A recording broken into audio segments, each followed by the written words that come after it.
Querido ancião, mais um encontro de capacitação teológica.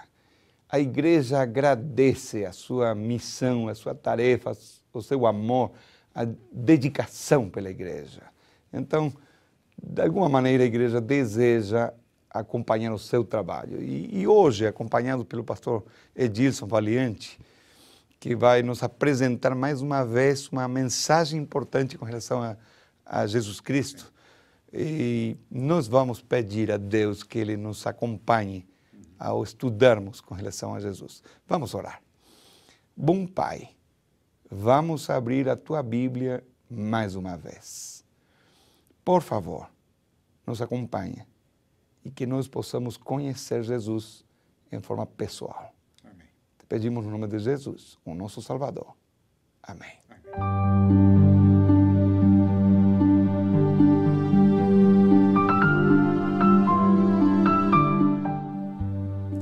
A palavra de Deus deixa muito claro, tanto no Velho, mas especialmente no Novo Testamento, que Jesus Cristo é Deus, é o Deus encarnado.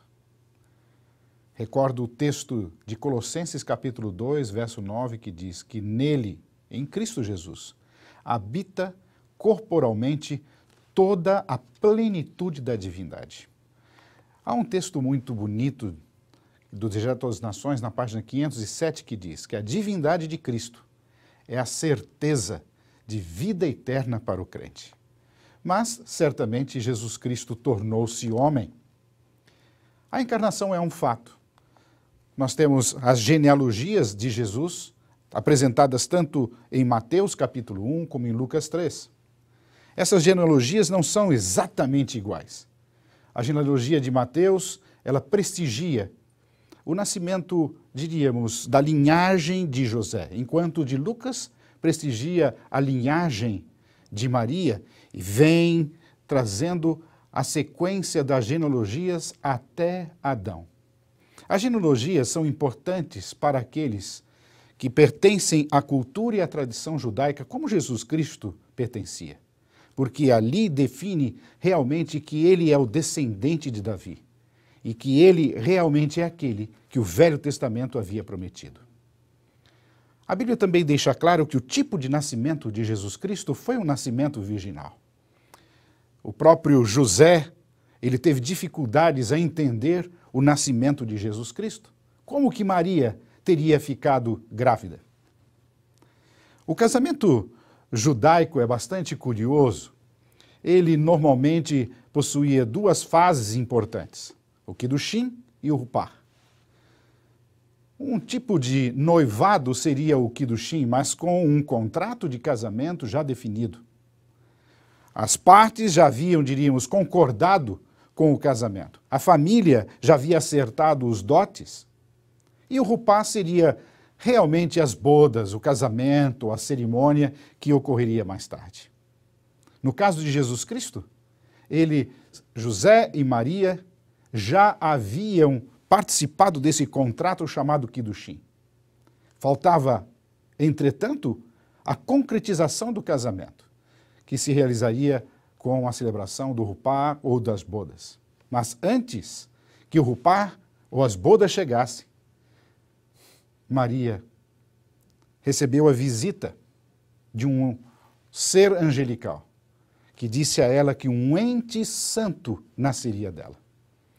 Esta é uma profecia que está registrada no Velho Testamento. Isaías capítulo 7, verso 14, é o verso do Velho Testamento cujos teólogos têm mais escrito. Existem muitos comentários trazendo a relação de Isaías 7,14 com Mateus 1,23. Isaías 7,14 afirma que a virgem, ela conceberia e daria à luz a um filho, e o nome desse filho deveria ser Emanuel. O Evangelho de Mateus registra esse fato e traz a citação de Isaías 7,14. Portanto, a encarnação de Jesus é um fato. Quando queremos estudar um problema profundo, volvamos a nossa mente sobre a coisa mais maravilhosa que teve lugar neste mundo e no céu, a encarnação do Filho de Deus. O estudo da encarnação de Cristo é um campo frutífero e dará lucro ao pesquisador que cavar fundo em busca da verdade escondida. A encarnação, naturalmente, ela prescreve o Logos pré-existente. Jesus Cristo, em outras palavras, como Deus, dissociado da humanidade, é pré-existente à sua encarnação. E nós temos alguns versos bíblicos que nos ajudam a entender como esse processo se deu. Um deles é o texto de João, capítulo 1, o verso 14.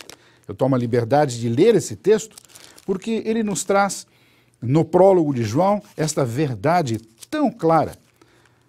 O texto do Evangelho de João, logo no seu primeiro verso, atesta que Jesus Cristo era o Logos, era a palavra, aquele que realmente criou todas as coisas. Mas agora, depois desse Deus pré-existente à raça humana, ele decide se tornar um ser humano. E diz o verso 14, e o Verbo se fez carne e habitou entre nós, cheio de graça e de verdade, e vimos a sua glória como do unigênito do Pai. Essa expressão, o Verbo se fez carne, no texto das línguas originais do Novo Testamento, o grego, diz logos sarkis egêneto. O logo tornou-se carne, sarx, carne, egêneto, verbo tornar. No grego existe um tempo verbal muito curioso, é chamado auristo. O auristo é um tempo que não existe na língua portuguesa. Ele determina, quando ele aparece, que a ação que esse verbo está tendo é uma ação pontilhar, é uma ação única, é uma ação momentânea, rápida. Ela não se estende no tempo, ela é um fato conclusivo, direto, no momento. E é exatamente esse tempo verbal em que egêneto está aqui sendo conjugado. Há, portanto, a encarnação de Jesus Cristo, o Logos se torna carne em um momento. É o que o texto de João, capítulo 1, verso 14. Não há como falar de Jesus Cristo sem fazermos referência a esta mensagem especial de Paulo aos Filipenses, quando ele descreve realmente a encarnação de Jesus Cristo, em Filipenses, no capítulo 2. Capítulo 2, verso 7, diz: Antes a si mesmo se esvaziou, assumindo a forma de servo, tornando-se em semelhança de homens e reconhecido em figura humana. Já o verso 6 havia dito que Jesus Cristo é Deus e que ele não teve com usurpação o ser igual a Deus, mas ele decide agora esvaziar-se, assumindo a forma, morfê, do servo, do ser humano, e tornando-se em semelhança de homens. Eu gostaria de destacar aqui esta expressão semelhança. Aqui não está dizendo que ele era exatamente igual ao ser humano. O texto paulino diz que ele era igual a Deus, mas não afirma que ele era igual ao ser humano. Ele diz que Jesus Cristo tinha uma natureza humana que era semelhante à nossa. A mesma coisa ocorrerá em Romanos capítulo 8, verso 3, onde a expressão homoioma irá aparecer, quer dizer, semelhante. Hebreus capítulo 2, versos 14 a 18, trazem exatamente a mesma verdade. Isso se repete no capítulo 4 de Hebreus, versículo 15. Em outras palavras, todos os textos em que a Bíblia descreve a encarnação de Jesus Cristo, esse ato miraculoso de Deus tornando-se um ser humano, é usada a expressão homoioma. Jesus Cristo é apresentado em semelhança de homens, nunca exatamente igual ao homem. E por que isto? Nós temos que estudar. No texto nós temos que considerar, portanto, a diferença entre homoioma, que quer dizer semelhante, e a expressão issos, que quer dizer igual. Em nenhum desses textos aparece a expressão issos se referindo à natureza humana de Jesus Cristo, mas aparece a expressão, sim, homoioma. O comentário bíblico adventista traz uma citação muito importante de Ellen White. A doutrina da encarnação de Cristo em carne humana é um mistério. É o grande e profundo mistério de Deus. Cristo tomou sobre si a natureza humana, a natureza inferior à sua natureza celestial. Nada assim do que isto mostra a maravilhosa condescendência de Deus para conosco. A Bíblia, portanto, ela descreve alguns princípios que nos ajudam a entender essa semelhança ou essa similaridade da natureza de Jesus Cristo. Alguns pontos aqui a considerar. O primeiro deles é que a encarnação de Jesus Cristo não separou Jesus do Pai a priori. O que eu quero dizer com isso? Pecados fazem separação entre Deus e o homem. Isso está muito claro desde Gênesis, no capítulo 3. Mas Jesus Cristo e o Pai não estavam separados. Eles estiveram uma comunhão, uma conexão íntima enquanto Jesus Cristo esteve aqui na terra.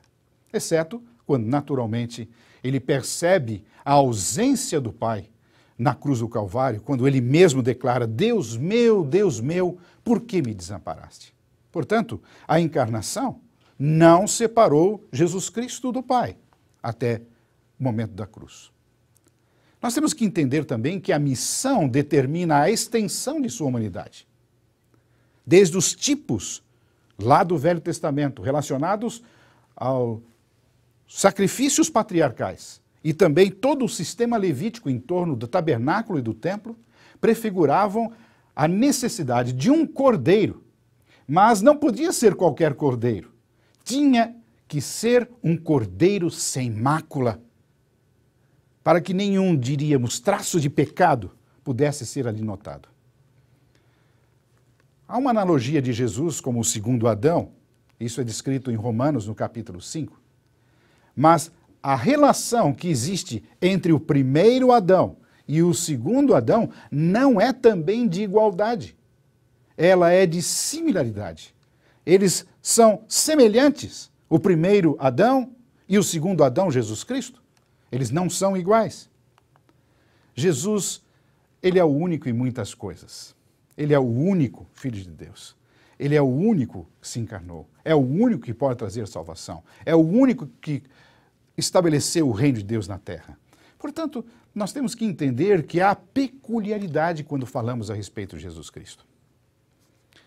Em relação a Jesus e o seu processo da salvação, nós temos que entender que Jesus Cristo, ele deveria ser o nosso substituto.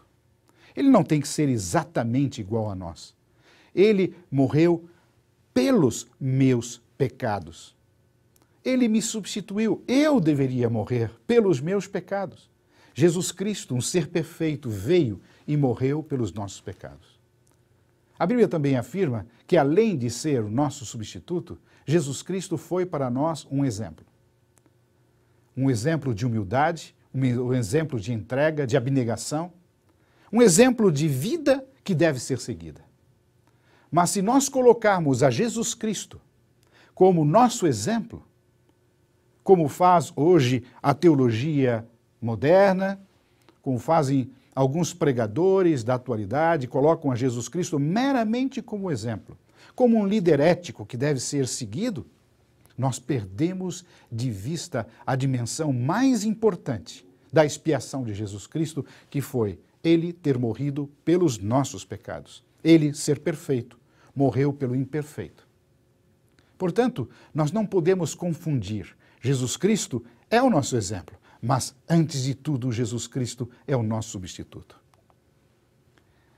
Ser como ele é diferente de viver com ele. A Bíblia sempre apresenta a ideia de que nós devemos ser semelhantes a Jesus Cristo. mas nunca a Bíblia traz a ideia de que eu tenho que ter exatamente a mesma natureza de Jesus Cristo. Paulo muitas vezes repete a expressão em Cristo, em Cristo. O que Paulo quer dizer quando ele usa em Cristo? Ele quer dizer que nós devemos viver com Ele, porque Ele é o nosso substituto. E isto nos traz o poder para vencermos as tentações e, mais do que isso, recebermos a salvação de Cristo Jesus. Naturalmente, o ser humano ele está afetado pelo pecado. E durante a história do cristianismo, várias tentativas foram feitas para entender o que realmente significa o ser humano como pecador. No quarto século da Igreja Cristã, entrando no quinto século, houve um debate bastante curioso entre dois teólogos importantes para a época, Pelágio e Agostinho. Ambos tinham conceitos muito divergentes quanto à natureza do pecado que afeta o ser humano. A solução de Pelágio era que o ser humano ele nasce bom. Cada um nasce bom. Ele tinha uma ideia chamada criacionista em relação à origem da alma. Não é o criacionismo como nós temos hoje. É em relação ao surgimento da alma. Pelágio acreditava que cada vez que houvesse a concepção, Deus infundia ou criava uma alma para este ser. Nós não acreditamos nisso naturalmente. Mas Pelágio entendia que se Deus criava uma nova alma em cada concepção, Deus certamente não criaria uma alma pecadora. E, portanto, todos nasceriam bons. E por que alguns pecam? Simplesmente porque seguiriam ou seguem o mau exemplo deixado por Adão. Em contrapartida, Jesus Cristo seria o bom exemplo. O que Jesus Cristo veio fazer? Ele veio dar o exemplo de bondade e de misericórdia. E isto, naturalmente, é o conceito de que se nós seguirmos o exemplo de Jesus Cristo, nós podemos viver uma vida sem pecado. Assim pensava Pelágio. Agostinho, por outro lado, ele tinha um pensamento oposto. Ele achava que o ser humano nasce com uma natureza má. Ele baseava a sua teoria num texto de Romanos, no capítulo 5, verso 12, de acordo com aquele texto registrado na Vulgata Latina, a Bíblia oficial em latim da Igreja Católica. Ele fez uma teoria baseada nesse verso, porque no final do verso diz que em Cristo todos nós somos salvos, mas em Adão todos nós pecamos. Ele dizia, portanto, que todos nós, de alguma forma, estávamos presentes em Adão quando ele pecou. Não foi só o pecado de Adão, aquele ocorrido lá no Éden. Foi o pecado da raça, porque a raça toda estava presente seminalmente em Adão. E, portanto, através dessa compreensão errada do texto de Romanos 5,12, como aparece na Vulgata, ele chega à conclusão que simplesmente o ser humano ele nasce com um pecado original. Essa é a teologia católica até hoje, que o ser humano ele nasce com o pecado original e que, sem dúvida nenhuma, é necessária, então, a experiência do batismo infantil para libertar o ser humano desse pecado original. O batismo infantil significa essa libertação. A Bíblia não fala a respeito disso. O pecado original para nós é um pecado que tem que ver com a escolha que Adão fez. Nós entendemos o pecado de uma forma diferente. Há uma solução bíblica. Se nós formos na Bíblia e temos um cuidado de analisarmos o pecado de acordo com a Bíblia, nós vamos entender que existe sim a universalidade do pecado. Romanos capítulo 3, versículos 10 a 12, depois o 23, não deixa dúvida, todos pecaram. E todos carecem da glória de Deus. A extensão do pecado também é grande, a nossa natureza foi afetada. Nós cometemos atos pecaminosos, pensamos coisas pecaminosas. E, mais ainda, nós produzimos, ou há em nós, consequências pecaminosas do pecado. Nós seguimos nem a tradição pelagiana, nem a tradição agostiniana, que tende a ser determinista, nós aceitamos uma posição que vem de acordo com a teologia de um homem chamado Armínio. Armínio diz que nós pecamos porque nós herdamos as consequências do pecado de Adão. E cá para nós devíamos ter um pouco de cuidado. Armínio estava certo, está certo. Por quê? Porque cada pecado gera consequências. Deus perdoa os pecados. O pecado de Adão foi perdoado quando ele ofereceu aquele animal ali no Éden, o Cordeiro de Deus. Mas as consequências do pecado permanecem. O ser humano hoje, ele é todo pecador. Não há nada de bom em nós. Todos nós fomos afetados de forma universal. A nossa natureza é pecaminosa, porque nós herdamos as consequências do pecado de Adão. E não como diz Agostinho, nós herdamos o pecado de Adão porque nós estávamos presentes lá em Adão. Portanto, tendo visto isso, nós temos que entender que Jesus Cristo nunca cometeu pecado. Isso é muito claro. Eu aprecio muito esse texto de 2 Coríntios, capítulo 5. 2 Coríntios, capítulo 5, é o locus clássicos da teologia da reconciliação. É o lugar onde aparece de forma extraordinária a reconciliação de Deus com o ser humano feita ou mediada por Jesus Cristo. E esta sessão termina com um verso realmente extraordinário.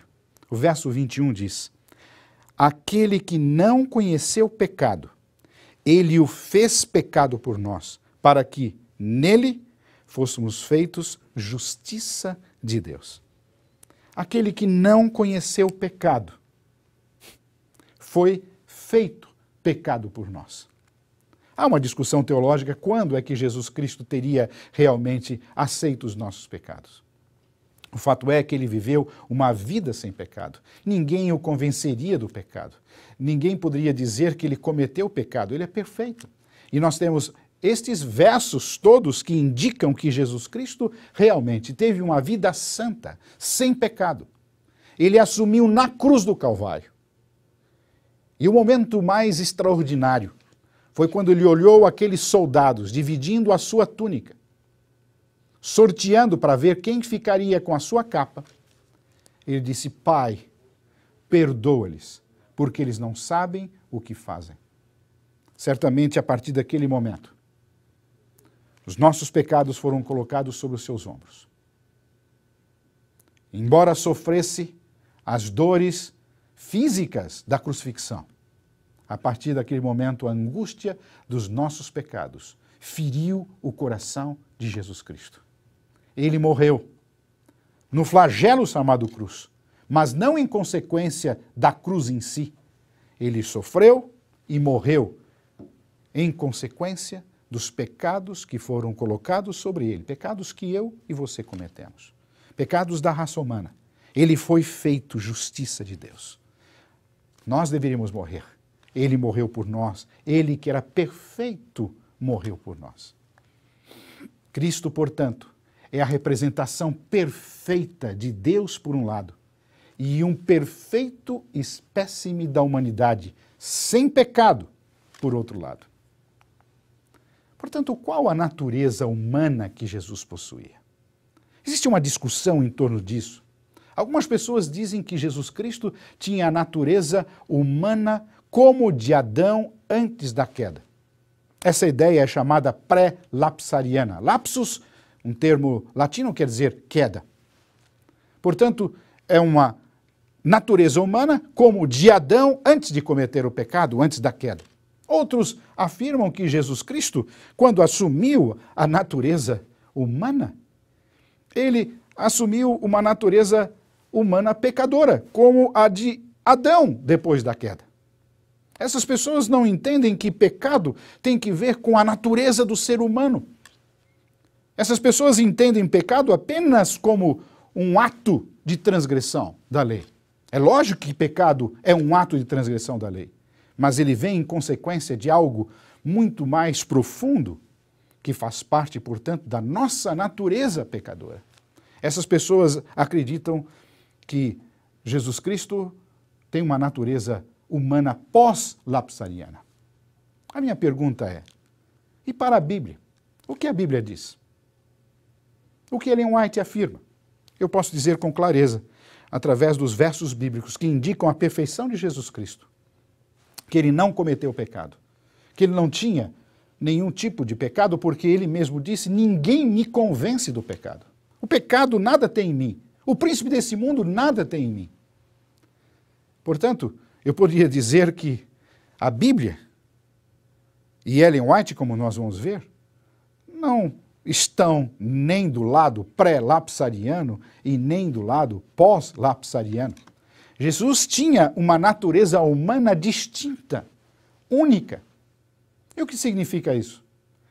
Que ele possuía em si, ele herdou quando nasceu como criança e tornou-se, portanto, um homem aqui. Ele herdou os efeitos naturais do pecado. 4.000 anos de degeneração da natureza física e psicológica foram assumidas por Jesus Cristo. Mas Jesus Cristo não tinha propensões pecaminosas. Portanto, a natureza humana de Jesus é única. Alguém poderia dizer, mas então, será que Jesus Cristo foi menos ser humano? Eu perguntaria a você, Adão, quando ele foi criado, ele era um ser humano? Era um ser humano, perfeito. Nós hoje somos seres humanos? Somos seres humanos. Não tão perfeitos, obviamente, nem de longe da perfeição criada por Deus naquele ser, Adão, antes da queda. O fato é que Jesus Cristo, ele é um ser humano com características únicas e por isso ele é o nosso Salvador. Ele assumiu a nossa natureza degradada, mas ele não assumiu as propensões pecaminosas que temos. Há um texto bonito que eu gostaria de deixar bem claro com vocês. Ellen White, ela atesta de forma categórica que todo ser humano seja divertido contra a ideia de se considerar Cristo totalmente humano como qualquer um de nós, pois isso não pode ser. Ela insiste dizendo, seja cuidadoso, excessivamente cuidadoso ao apresentar a natureza humana de Cristo. Não apresente as pessoas como um homem com propensões para o pecado. A vinda de Cristo representa uma humanidade perfeita. Portanto, Jesus Cristo não tinha nem a natureza humana, como de Adão antes da queda, ou a natureza humana, como nós temos hoje. Tinha uma natureza peculiar, única. E insisto, em Cristo Jesus, o único, o peculiar, se mostra sempre presente.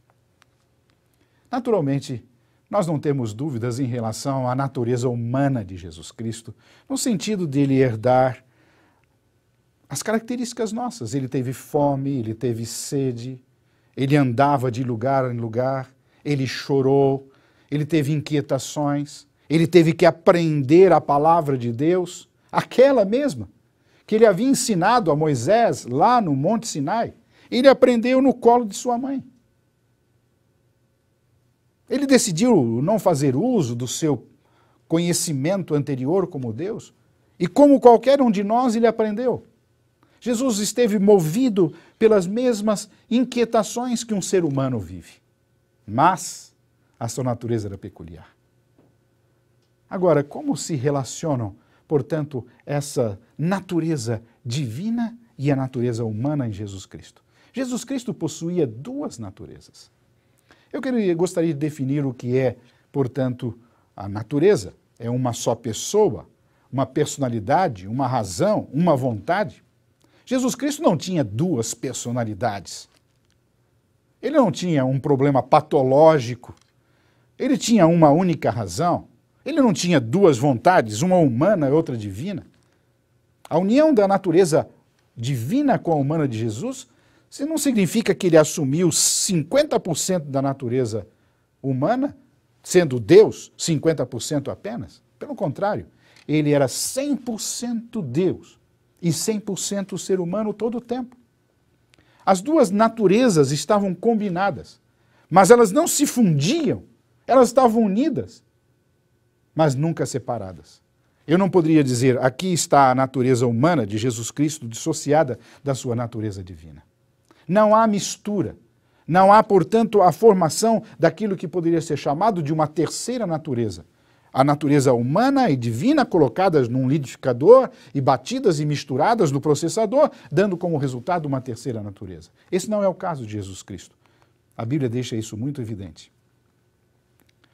E vem a pergunta, será que Jesus usou a sua divindade?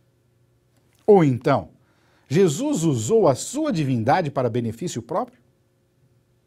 A resposta a essa segunda pergunta é não. Ele nunca usou a sua divindade para benefício próprio. E um exemplo disso foram as tentações que ele passou no início do seu ministério e no decorrer do seu ministério e a tentação máxima da cruz de Cristo. Naturalmente, se eu perguntar que se Jesus Cristo usou, respondendo à primeira pergunta, a sua divindade, certamente que sim. Quando ele realizava os seus milagres, quando ele ressuscitou a Lázaro.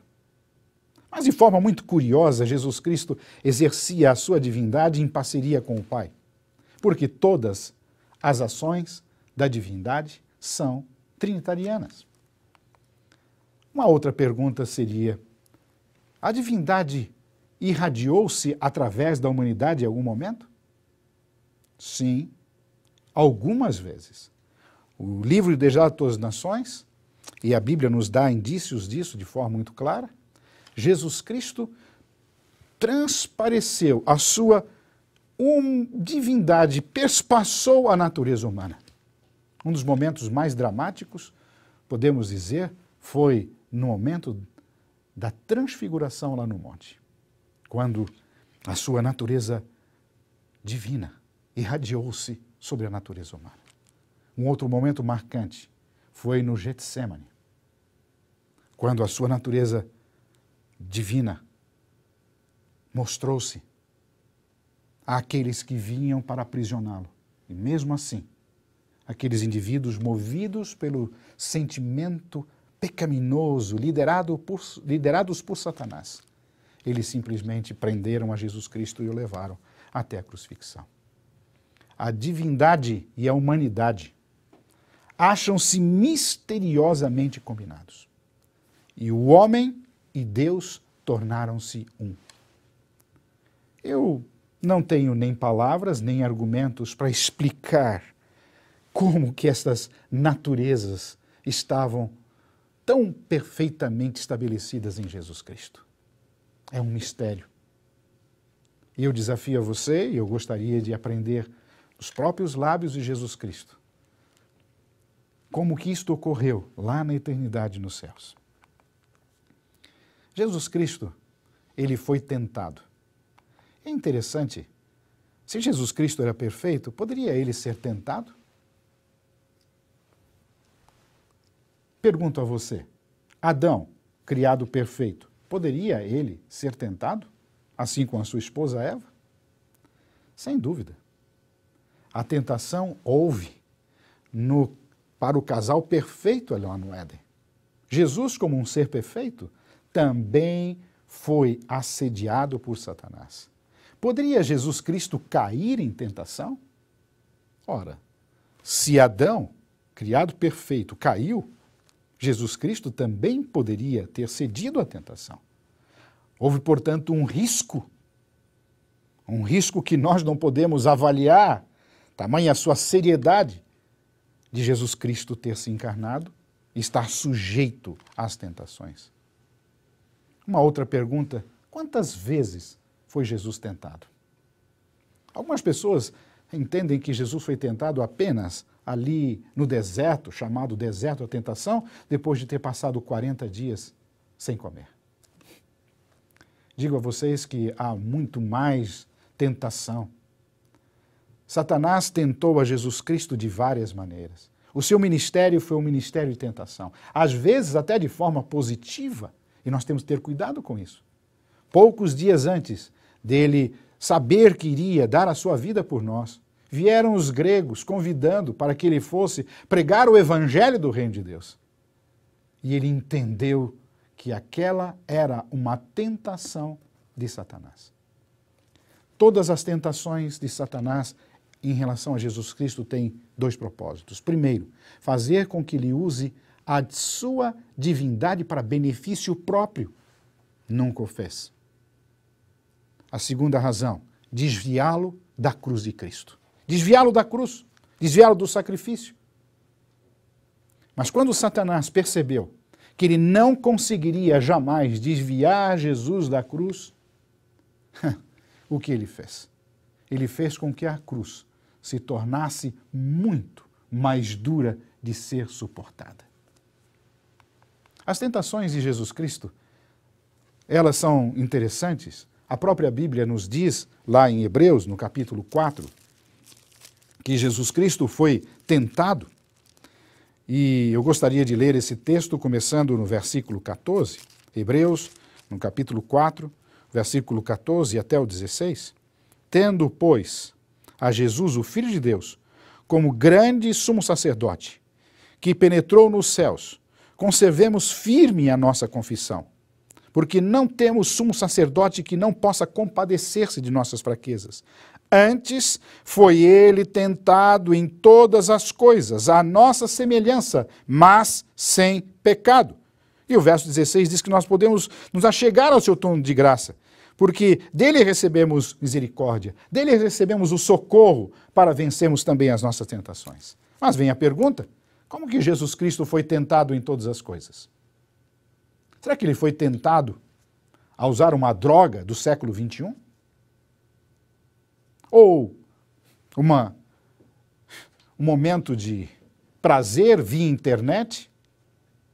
Naturalmente, Jesus Cristo não foi tentado em tentações específicas, mas ele foi tentado em todas as coisas como nós somos tentados.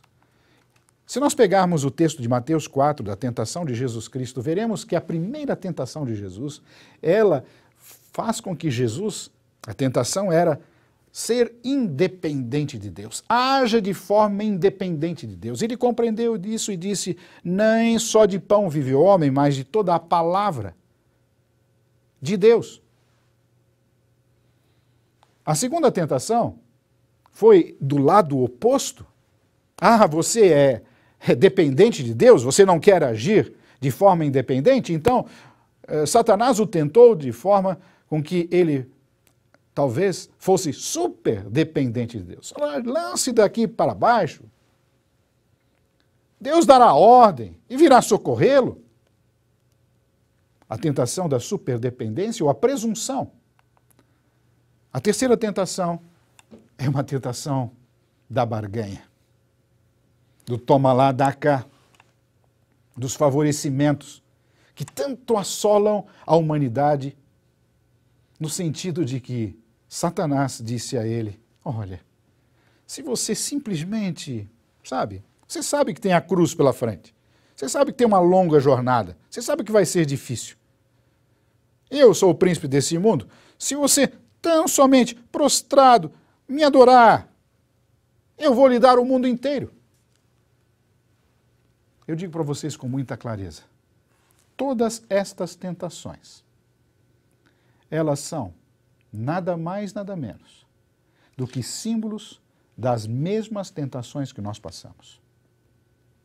Satanás, ele nos leva, nos induz à tentação. Ele não é tão criativo assim, os métodos são diferentes, mas os princípios são os mesmos. Agirmos independentes de Deus, agirmos presunçosamente ou superdependentes de Deus, ou então aceitarmos alguma coisa em troca pela nossa salvação. Um dos textos que mais me impressionam a respeito da possibilidade de Jesus Cristo e das tentações é este, do Desejado de Todas as Nações, página 671. Cristo sofria vivamente sob maus tratos e insultos, nas mãos dos seres que criara, e pelos quais estava fazendo imenso sacrifício, recebeu toda espécie de opróbrios. E sofreu proporcionalmente à perfeição de sua santidade, e ao seu ódio pelo pecado. O seu julgamento por homens que agiam como demônios era-lhe um sacrifício sem fim. Achava-se rodeado de criaturas humanas sob o domínio de Satanás. E era isto revoltante.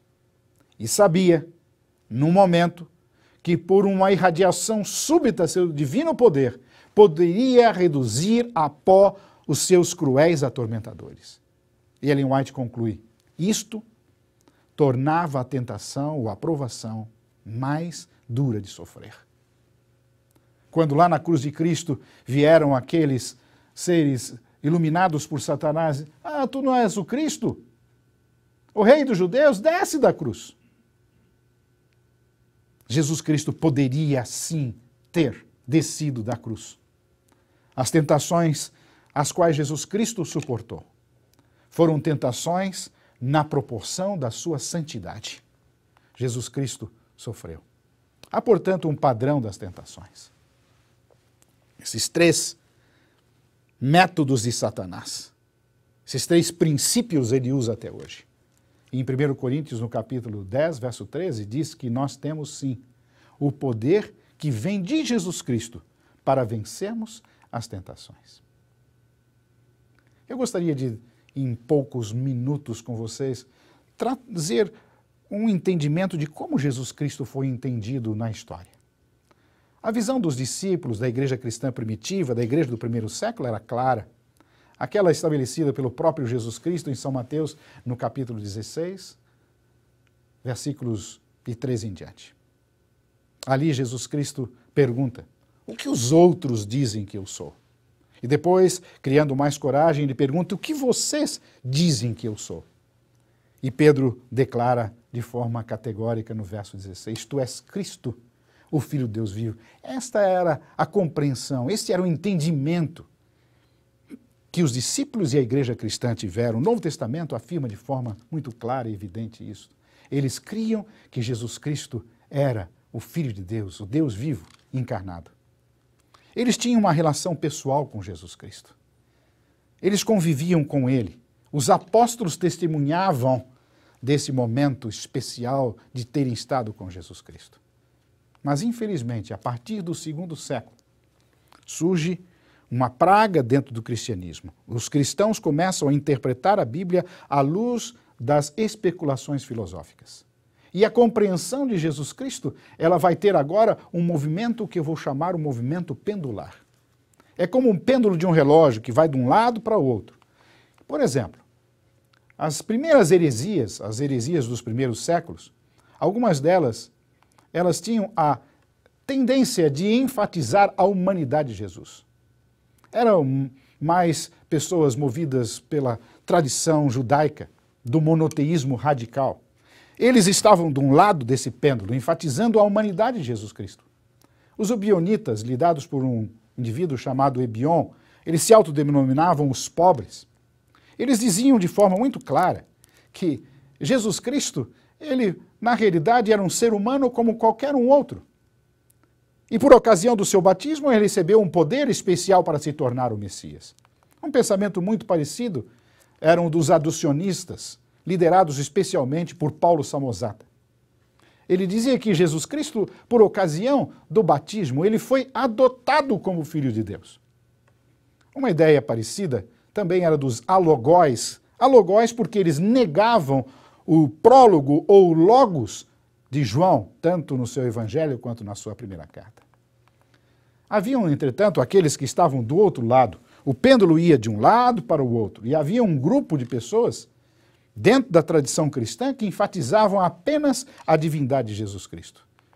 Eles eram mais movidos pelo sentimento da filosofia. Os docetistas, ou aqueles que achavam que Jesus Cristo, do verbo dokel no grego, ele não era realmente um ser humano. Ele parecia ser humano. Se eu olhasse para ele, diria, ele é um ser humano. Mas no fundo, ele não era humano. Ele era divino. Ele era o Logos, era Deus. Ele era um tipo, tinha uma natureza humana fantasmagórica. O marcionismo, liderado por Marcion, no 2º século, ele dizia que Jesus Cristo também não era um ser humano. Ele disse que Jesus Cristo veio do céu, já como uma criatura divina, quando ele iniciou o seu ministério na sinagoga de Cafarnaum. Uma ideia muito perigosa que elas trouxe no cristianismo desse período, do segundo e terceiro século, foi o monarquianismo modalista. O monarquianismo modalista, ele tem duas vertentes. O sabelianismo. Sabelius, esse líder religioso da época, cristão, ele dizia que, na realidade, as três pessoas da divindade não eram mais do que três nomes apenas. No fundo, era apenas uma pessoa. E que, em diferentes situações, recebiam nomes diferentes. O Pai, o Filho e o Espírito Santo. Algo muito parecido era pregado pelos patripassionistas. Paixão quer dizer sofrimento. Portanto, a expressão patripassionismo diz que quem era que realmente estava na cruz e foi crucificado na cruz não foi o Filho, era o Pai, era o próprio Pai que foi ali sacrificado. Portanto, percebam que essas tendências, elas se alastraram. O gnosticismo cristão foi realmente uma heresia muito perniciosa, com pitadas de sincretistas, de religiões persas, um pouco de judaísmo, um pouco de filosofia grega, um pouco de cristianismo. Essas misturas todas tornaram esse chamado gnosticismo cristão uma das heresias piores nesse período. O gnosticismo também dizia que, na realidade, Jesus Cristo não era realmente Deus. Ele era uma emanação de Deus. Deus o emanou. Ele não era exatamente igual a Deus e não era muito menos um ser humano. Os pais da igreja, os líderes da igreja, os principais teólogos da igreja, nesse período do segundo ao quarto século, eles se mantiveram fiéis. Poderia citar o nome de Inácio, Irineu, Tertuliano, Hipólito. Eles tinham uma visão muito correta. Mas, no quarto século, nós vamos ter aquilo que é chamado da controvérsia ariana. Ário, movido por um sentimento da filosofia neoplatônica, ele dizia que Deus é soberano, há um único Deus. Pela influência da filosofia, ele dizia que esse Deus é imutável, inamovível, dissociado de tempo e espaço. Por isso, ele não poderia ter, de forma nenhuma, alguém que estivesse com ele. Portanto, Jesus Cristo, quem seria? Jesus Cristo seria o Logos de Deus. Isso quer dizer, a primeira criatura de Deus. Deus o teria criado. Essa era a ideia principal. O arianismo tornou-se uma das formas mais influentes de entender que Jesus Cristo não era realmente 100% humano e 100% divino.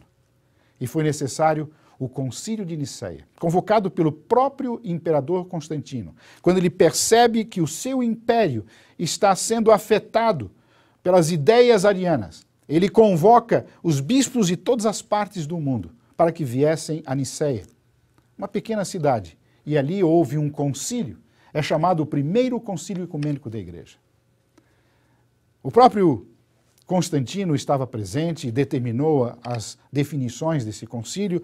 Naturalmente existiam partidos de todos os lados, porque o assunto ali era realmente a controvérsia ariana.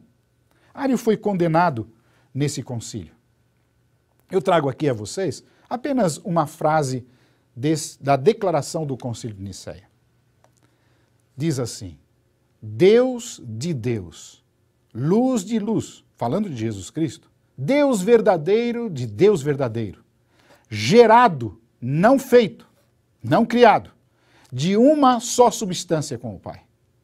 Vejam que aqui são empregos dois termos que têm uma conotação filosófica. A ideia de gerado, não feito, vem do verbo genau, verbo gerar, que Jesus Cristo, portanto, não era criado, mas gerado. Esse é um conceito filosófico.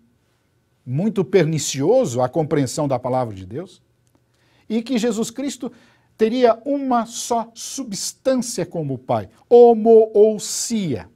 Também esse termo, embora reflita algumas verdades bíblicas, ele é um termo, ou são termos, que têm um caráter filosófico.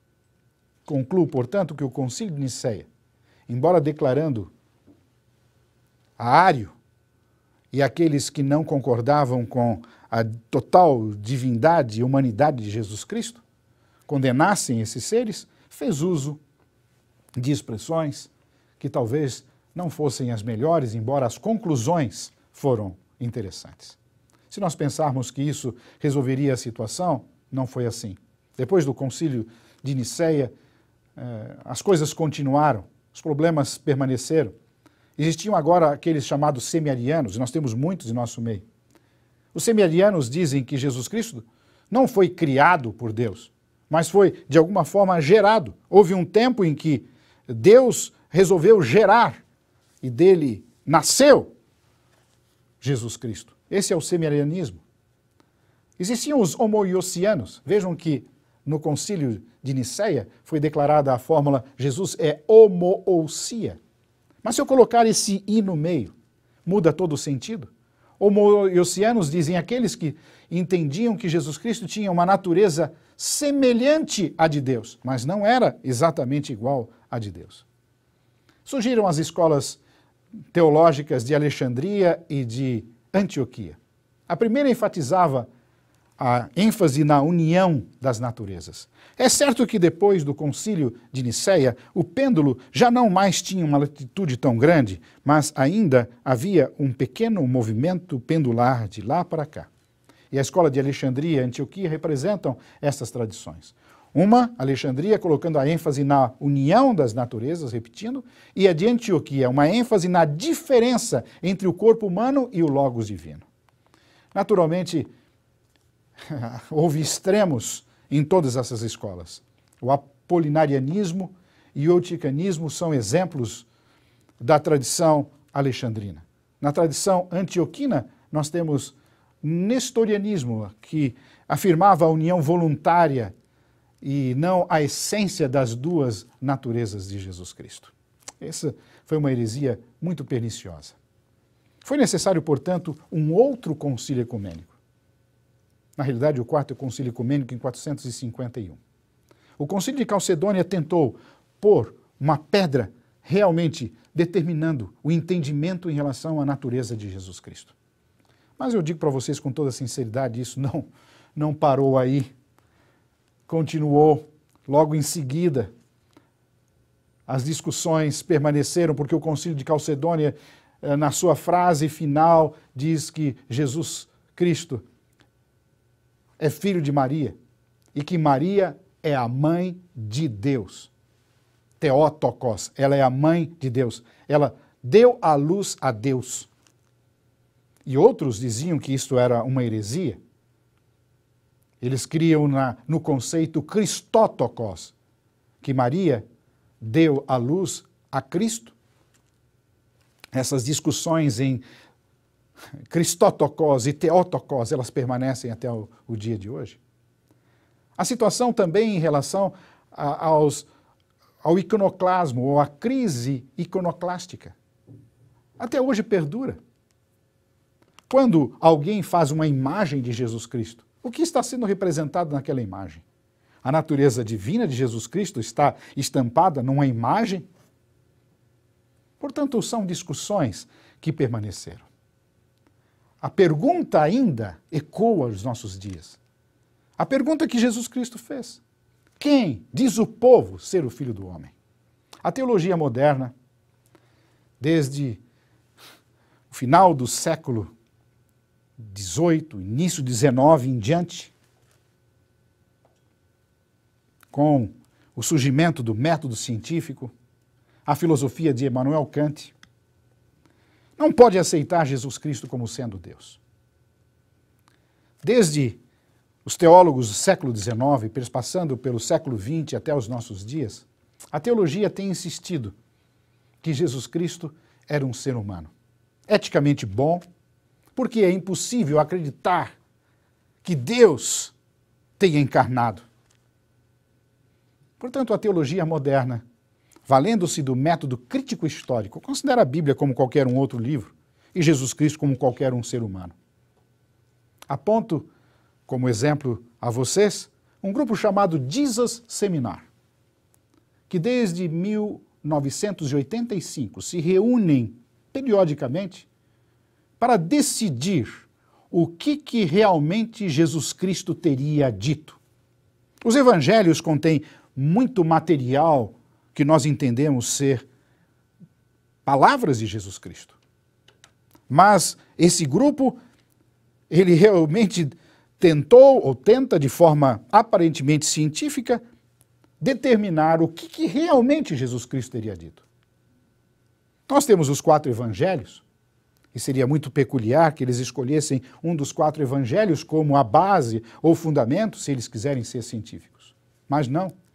Jesus Seminar, esse grupo de teólogos, estudantes de cristologia, eles pegaram um evangelho sabidamente gnóstico, o evangelho de Tomé, o evangelho apócrifo de Tomé. E você diria, quem é esse Tomé? De acordo com a tradição apócrifa, da tradição gnóstica, ele não é o Tomé, aquele discípulo de Jesus Cristo, o que duvidava. Tomé é um irmão gêmeo de Jesus Cristo. É um evangelho que não tem nada diretamente a ver com os evangelhos. Que conclusão diz o Seminar chega? Que apenas 20% daquilo que Jesus Cristo teria dito, ele realmente disse. Por forma incrível, hoje, no mundo pós-moderno, o entendimento de Cristo está longe de compreendê-lo como um Deus. O máximo que Jesus Cristo é um exemplo. Para encerrar, eu gostaria de dizer a vocês que na Igreja Adventista do Sétimo Dia, houve no início do movimento algumas divergências com respeito à divindade de Jesus. Os nossos pioneiros estavam simplesmente cercados em torno das verdades que nós chamamos distintivas. As verdades distintivas não tinham que ver diretamente com a natureza de Jesus Cristo. E por isso possuíam opiniões divergentes. Haviam alguns do grupo de pioneiros que tinham tendências antitrinitarianas. Alguns eram arianos e outros eram semi-arianos. Eles não discutiam realmente qual o papel das obras na salvação. Mas é certo que alguns desses pioneiros, eles escreveram.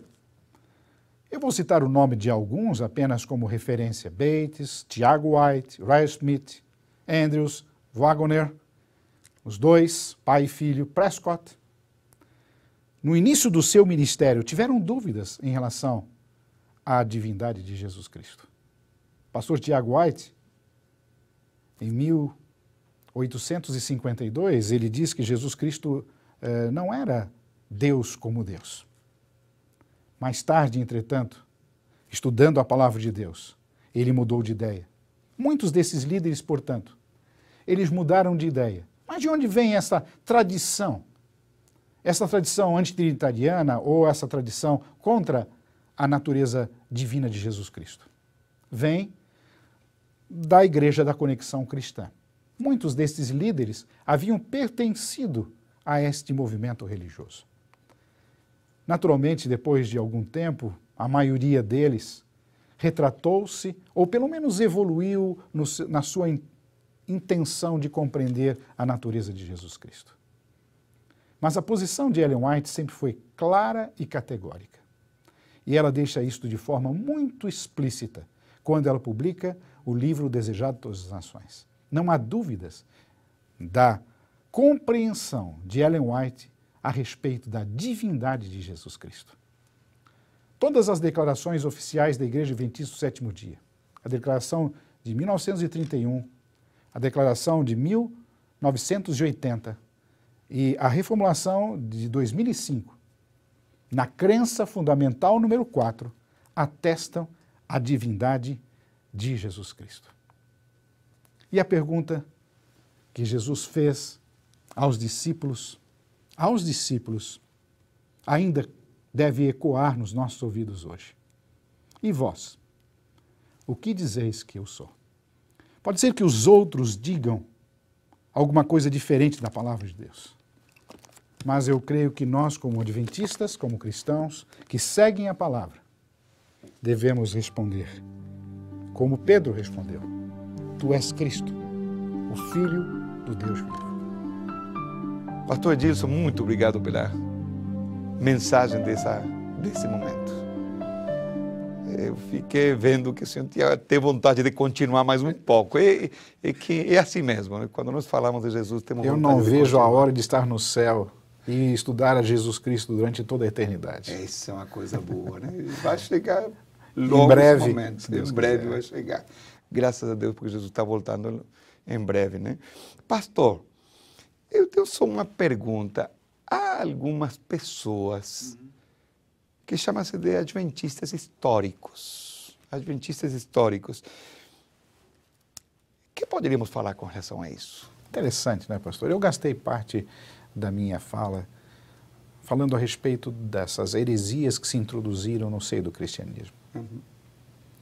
As heresias se repetem na história. Parece que alguns gostam de reinventar a roda. E de quando em quando nós vemos ideias arianas, semi-arianas, ideias que já são reempacotadas, discussões que não estão na Bíblia, não contribuem, mas que as pessoas acham que devem manter aquelas posições. É um grupo pequeno, viu, pastor? É um grupo de pessoas que se intitulam adventistas históricos. Como nós vimos, alguns dos nossos pioneiros, eles tinham dificuldade em entender realmente a doutrina da divindade, a doutrina da trindade, a doutrina da natureza do Espírito Santo, da divindade de Jesus Cristo e da relação desses seres. E nós temos que entender o contexto em que esses nossos pioneiros viveram. Eles estavam estudando a palavra de Deus. Descobriram aqui verdades extraordinárias, o santuário, os mandamentos e o sábado, a questão da mortalidade do homem, o grande conflito. Eles entenderam os dons espirituais. São verdades impressionantes, a volta de Jesus Cristo a esta terra. E eles começaram a pregar. E, naturalmente, eles vinham de diferentes tradições teológicas, e alguns deles realmente não criam. Agora, temos aqui um detalhe. Eram poucos. O nosso grupo de pioneiros, por exemplo, eu vou destacar Ellen White. Ellen White nunca teve dificuldades em compreender a doutrina da Trindade, ou da natureza do Espírito Santo, ou de Jesus Cristo. E ela, na maior das nossas autoridades, ela simplesmente vai de acordo com a palavra de Deus. Então essas pessoas que se dizem adventistas históricos dizem assim: não, eu vou crer como os nossos pioneiros criam. Não entendem a ideia da revelação progressiva. Essas pessoas dizem: não, se houve lá alguém que creu desta maneira, eu também vou crer. Todos eles, pastor, ou se retrataram, mudaram de ideia, ou morreram antes, como é o caso de Bates, ou mudaram as suas posições, que é o caso de Uriah Schmidt, que foi amadurecendo com o passar dos anos. O Espírito Santo teve que trabalhar no coração dele por anos para que ele se amadurecesse. Mas ele mudou as suas posições. A Igreja Adventista, quando ela definiu, como nós vimos, ela nunca teve dúvidas com respeito à natureza de Jesus Cristo. Agora, esses indivíduos se dizem adventistas históricos, querem se manter com essas visões arianas ou semi-arianas, duvidando da divindade de Jesus Cristo. E se esquecem que esses pioneiros tinham outras dificuldades. Eles não tinham nenhum rigor com a sua saúde. A maioria deles fumava, a maioria deles bebia, a maioria deles recebia como dízimo das igrejas um pouquinho para levar para casa. Então, será que é assim que nós devemos entender a história da Igreja Adventista do Sétimo Dia? De forma nenhuma. De jeito nenhum. Nós temos que entender que desses pioneiros, de gente dedicada, se nós dedicarmos à palavra de Deus, e com alegria, pastor, que eu digo que é a única igreja de vulto que crê na Bíblia como um todo, é a Igreja Adventista do Sétimo Dia. E quando nós abrimos a Bíblia como um todo, eu vejo aqui de forma muito clara e evidente que Jesus Cristo é Deus, que se tornou homem Que maravilha, né? e que morreu no meu lugar. Que maravilha. E que importante não ficarmos na história, mas continuar crescendo. Avançamos. Do mesmo jeito que cresceram. Nós temos que crescer dia a dia em Cristo Jesus. A nossa experiência, ela se renova de dia a dia. Não é? Nós nascemos de novo em Cristo Jesus, mas devemos crescer dia a dia no conhecimento da palavra. E Vamos não ficarmos remoendo coisas do passado. Pois é. Vamos orar. Vamos orar. Bom Pai, muito obrigado, porque o Senhor está permitindo que a cada dia nós possamos crescer. E nós te pedimos que da mesma maneira que a igreja está crescendo, a nossa vida espiritual também possa crescer. Bom Pai, muito obrigado por Jesus. Muito obrigado porque Ele é o nosso Salvador. Muito obrigado porque Ele é o nosso amigo. E muito obrigado porque Jesus vai voltar logo. Por favor, acompanha a tua igreja. Acompanha cada ancião de igreja. E permite, meu Pai, que possamos estar prontos para a volta de Jesus. Nós te pedimos no nome do nosso Salvador, Cristo Jesus. Amém.